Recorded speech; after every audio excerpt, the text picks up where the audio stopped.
l'injonction immédiate se poursuive. Gauthier Lebret, peut-être une première réflexion sur les condamnations? Oui, le laxisme judiciaire a son paroxysme, puisque c'est des hommes qui avaient tiré avec du mortier d'artifice en tir tendu sur des forces de l'ordre. Donc vous tirez sur les forces de l'ordre avec du mortier d'artifice. Résultat, il y a un policier qui s'est retrouvé dans le coma quand on lui a tiré dessus avec du mortier d'artifice. Vous ressortez libre, vous dormez dans vos draps, chez vous, bien au chaud. Donc ça crée évidemment un sentiment d'impunité, qui n'est pas d'ailleurs un sentiment qui est une réalité.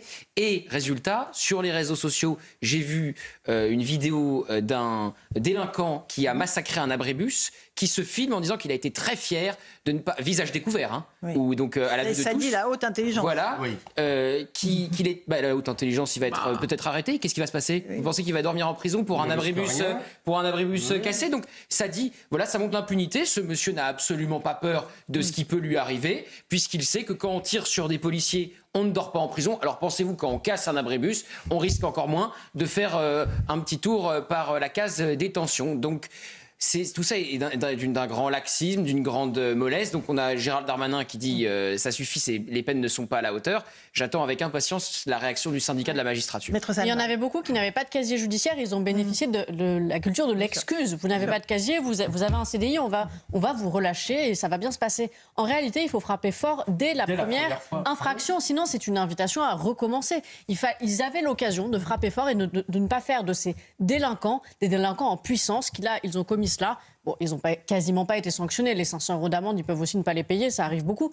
Ils vont recommencer, mais cette fois-ci sur un délit et ensuite sur un crime, peut-être. On ne sait pas, on ne le souhaite pas, mais voilà, on n'a pas frappé fort, on avait l'occasion de le faire. C'était 3 ans d'emprisonnement, 45 000 € d'amende qui étaient encourus. Bon, on n'a pas eu un seul jour. Ils ne vont pas payer les 500 €. Mais Nicolas, le contribuable, il va payer les réparations des dégradations, des racailles qui ont tout brûlé. C'est toujours les mêmes qui, à la fin, payent.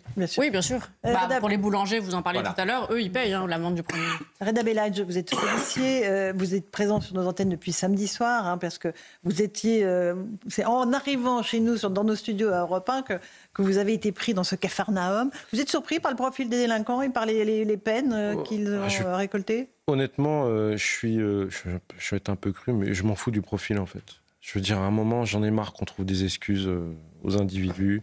Je regardais juste un outrage, c'est 1 an de prison, 15 000 € d'amende. Juste un outrage.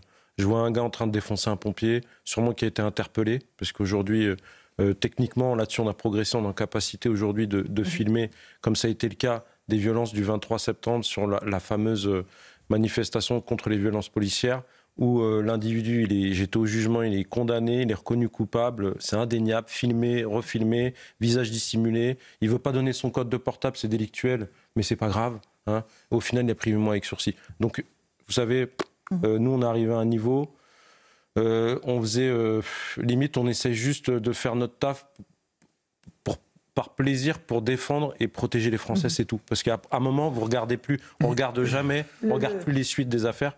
Parce que c'est trop décourageant. Mais bien sûr, sinon on arrête tout de suite, on démissionne et on fait autre chose. Parce que si vous faites ça vraiment si vous le faites avec votre tête, vous pétez un plomb. Si vous le faites avec le cœur, ça passe. Pour l'instant, on arrive encore à le faire avec le cœur. Mais avec des décisions qui sont prises, comme dans le cadre de l'affaire de Florian, qui a fait usage, voilà, c'est compliqué pour nous de prendre de la distance. On va y revenir, parce que quand je disais tout à l'heure que la société vous demande de nous protéger, mais nous, on ne vous protège pas en retour. Et ça, c'est vraiment important. Il y a des cibles qui sont mises sur les policiers, en permanence, par certains membres de LFI. Évidemment, en permanence. Juste un tout petit mot, parce que vous aviez témoigné de ce que vous avez vu samedi soir. Vous nous avez dit, j'ai vu la mort, parce que c'était une favela. Ce que j'ai vu, c'était exactement ce qu'il y avait dans une favela.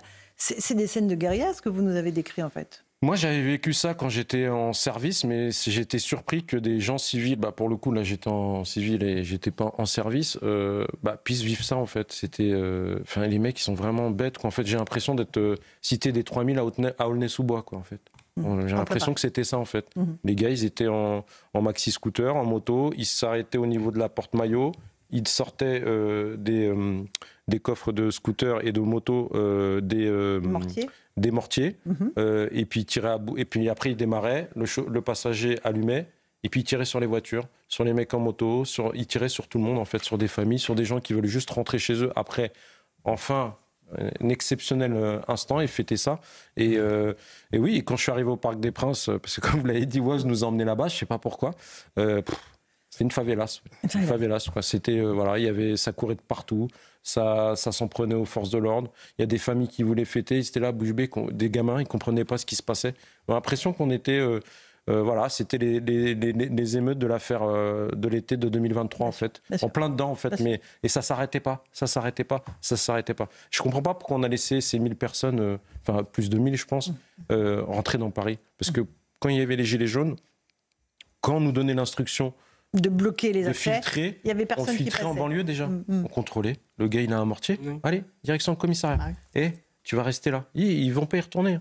Et en fait... On voit des vidéos, comme vous l'avez dit, sur les réseaux sociaux où les gars, ils disent, ou même des individus qui ont été reconnus coupables, qui disent « Ah non, mais moi, j'avais pas prévu ça, mais bon, mes potes, ils m'ont dit on y va. » Mais s'il sait qu'il risque rien, pourquoi il ne va pas y aller? Pourquoi il ne va pas y aller?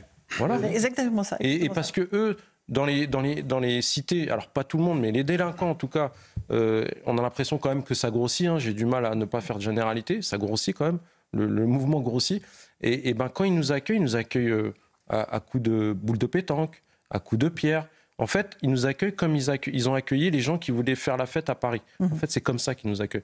Et moi, c'est triste ce que je veux dire, mais je suis juste un peu content que les gens voient un peu... La réalité. Ce qu'on vit, nous, en fait. C'est un peu le vie ma vie. Bien sûr. Je ne sais pas si vous vous souvenez. Je m'en souviens bien, c'est moi qui l'ai présenté l'émission. Mais c'est le vie ma vie grandeur nature dans les banlieues, en fait. Ouais. C'est la manière dont on a accueilli que la police est... Et donc, je pense qu'il faut, je le redis, il faut tirer le chapeau aux policiers, aux gendarmes, aux pompiers aussi. Parce que eux... nous, on les voyait, ils passaient devant le commissariat, un coup de 2 tons pour nous dire on va à la cité, venez avec nous. Donc on y allait. Mais les gars, ils n'ont pas d'armes, ils n'ont rien, ils sont là pour aider des gens en fait. Mais ils se sont fait agresser ces gars, ils sont bêtes, ils comprennent pas, ils comprennent qu'une chose. Et c'est un peu, moi je le sais, dans ma culture un peu marocaine, la matraque. La fermeté. La pas forcément la matraque, mais la fermeté. Quand vous avez mis des radars automatiques en France, moi je l'ai mal vécu. Bah, tu te fais flasher 1 fois, 2 fois, stop. Maintenant, je roule à 130, c'est tout. C'est la culture française qui est comme ça. C'est tout. Donc, si vous ne mettez pas de limite, voilà. Mais si vous laissez les élus nous barrer la route à chaque fois pour faire notre travail, voilà. Mais je tiens à préciser une chose, c'est qu'on n'a pas peur d'eux. Donnez-nous juste le feu vert. Comme j'ai dit sur votre antenne, on fera le ménage. J'entends Reda Bellage, Gauthier Lebret, qui dit « Je suis heureux que les Français aient vu ça ». Mais ils ne l'ont pas vu partout. Ils ne l'ont pas vu sur toutes les antennes, ce qui s'est passé. Non. Il y a très peu. Tout l'espace médiatique n'a pas dit ça. On parlait de célébration, de liesse, de scènes de joie. On est les seuls, quasiment, à avoir montré ce qui s'est vraiment passé. Mais bien sûr. Et moi, je regardais la télévision le samedi soir. En bas de chez moi, c'était la guerre. Il y avait les policiers qui se faisaient canarder par des mortiers d'artifice. 3 voitures de police face à 50 délinquants qui regardaient le match dans un établissement en face et qui sont sortis à chaque but pour craquer des mortiers d'artifice en l'air, dans le meilleur des cas, contre les commerces, contre les immeubles et après contre les policiers. Et les policiers, ils ont dû faire quoi? Ils étaient tellement nombreux en face, avec leurs 3 voitures de police, ils ont dû prendre la poudre d'escampette parce qu'ils n'étaient pas assez nombreux. Et je vous parle de voitures qui venaient les ravitailler, des coffres entiers remplis de mortiers d'artifice. Un véritable arsenal. Le simple fait d'avoir un mortier d'artifice est un délit. Alors je vous raconte pas quand vous vous en servez contre un policier. Ça pourrait vous emmener en prison. Oui. On a vu hier que c'était pas le cas. Médias.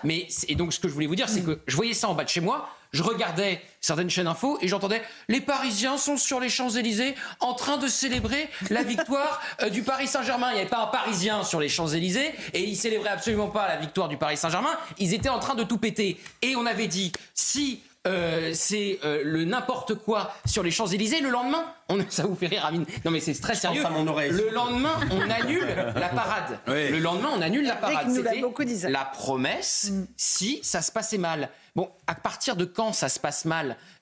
Tant de blessés, un policier dans le coma, un mort. À partir de quand ça se passe mal? Donc évidemment, la parade. Et puis après, vous avez les supporters de foot. Je ne leur en veux pas, mais à chaque fois que j'en croise un, il me dit oui, mais bon, la priorité à retenir, c'est qu'on a gagné la Ligue des Champions. La belle affaire d'avoir gagné la Ligue des Champions quand on envoie des images comme celle-là au reste du monde. La belle affaire. Parce que là, les télés du monde ont ça, ils l'ont montré. Non, et les journaux du monde entier. Alors Amine, je vous passe la parole, Eric. Dimanche matin, rentrant de Normandie pour revenir vers Paris, j'ai fait une petite infidélité à notre chaîne. J'ai regardé France Info TV. dans la voiture. D'accord. C'est ceux qui seront sur le canal 16 vendredi. Oui, mais vous inquiétez pas. Ils ont à dire aux téléspectateurs Vous parce vite que le changement d'ambiance risque d'être un peu radical. Il y avait pas les à téléspectateurs. 10h40 sur France Info TV, il y avait une dame qui pérorait sur le sujet. Ils en ont parlé 2 minutes. La dame en question, qui est journaliste, a réussi à dire, je vous cite, ce sont des jeunes cool et sages. Elle parlait des racailles, qui se sont laissés emporter par un moment, écoutez bien, d'excitation émotionnelle. C'est extraordinaire. Elle a balancé ça. Le journaliste en face n'a rien trouvé à y redire, évidemment. Ils ont bouclé ça en 2 minutes et ils sont passés à autre chose. Voilà. Allez, C'est de la poésie à ce stade. Sur une autre chaîne info aussi, moi j'ai regardé dimanche matin, il y avait un expert en sécurité qui nous disait ça s'est mieux passé que prévu. Ça s'est mieux passé que prévu. Mais c'est un expert. Mais c'est un expert, oui. Vous aviez demandé Il avait la aussi dit parole. que JO serait une Je voulais catastrophe. prolonger ce que disait Gauthier. Ça a été un aveu de faiblesse incroyable quand même, cette histoire de ne pas annuler la parade du quart du PSG, parce que ça, c'est le signe qu'en réalité, pourquoi est-ce qu'ils ne l'annulent pas au-delà des promesses qui avaient été faites? Ils ont peur de l'annuler. Parce que s'ils avaient annulé, je pense que c'était x4 ou x5. Ah oui. Donc en réalité, quel aveu de faiblesse quand même des pouvoirs politiques, du gouvernement, de maintenir, en dépit de leurs promesses, cette grande parade. Mais c'est hallucinant. Donc là aussi, quel signal vous donnez? Moi je dis la République... Non mais la République est par terre, elle est agonisante. Le problème, Eric, c'est que vous écoutez les politiques cet après-midi, notamment le Premier ministre, il a un discours de fermeté où il explique en gros plus jamais ça. Le problème, c'est que ça c'est jamais... Moi j'appelle ça un discours de mollesse. L'énorme problème, moi je vous lis simplement, c'est le communiqué du parquet de Paris de cet après-midi. Sur les 254 gardes à vue, 93 classements sans suite, et vous regardez, en réalité, il n'y a que des types qui sont jugés pour avoir tapé des policiers, et je suis curieux ce soir de voir les réelles condamnations. Je vous en donne 3, je peux vous en donner 10. Un jeune homme qui est né en 2001, qui est jugé pour rébellion et violence sur policier, il a donné un coup avec sa tête, donc coup de tête à un policier. Il y en a un autre, né en 2005, 2 coups de poing au visage d'un policier. Encore un autre en 96, qui a donné un coup de pied à un policier après l'avoir renversé. Ils ont pris quoi ? On attend de voir, justement. Moi, je suis très curieux. Parce qu'en réalité, c'est pas des espèces de violences à distance. C'est réellement, il y a eu des contacts avec des gens qui ont délibérément voulu faire du mal, frapper des policiers. Alors après, je veux plus un ministre qui nous dit tu touches à un policier, tu dors en prison. Non, mais ça, on ne peut plus entendre ça. C'est complètement faux. Et c'est vrai que vous parliez tout à l'heure du 2 poids, 2 mesures. Ce qui est insupportable, c'est que vous voyez, donc là, il y a un type qui a frappé un policier et vous avez un autre, parce qu'il a fait 2 km/h de plus et qu'il est flashé, on lui enlève 2 points, il paye 200 € d'amende. Et c'est ce que ne supportent plus les gens. Ils se disent, mais attendez, on est dans quel monde? Vous empruntez la même rue le lendemain matin, je sais pas quoi, vous dépassez un peu trop sur la ligne blanche, on vous retire 2 points. La veille au soir, il y a des gens à Califourchon sur une voiture, avec des gens sur le toit et des gens qui portent pas de casque sur des scooters. On va partir au tribunal judiciaire. Vous avez raison. Petite pause, on va parler comparution immédiate dans un instant au tribunal judiciaire. À tout de suite.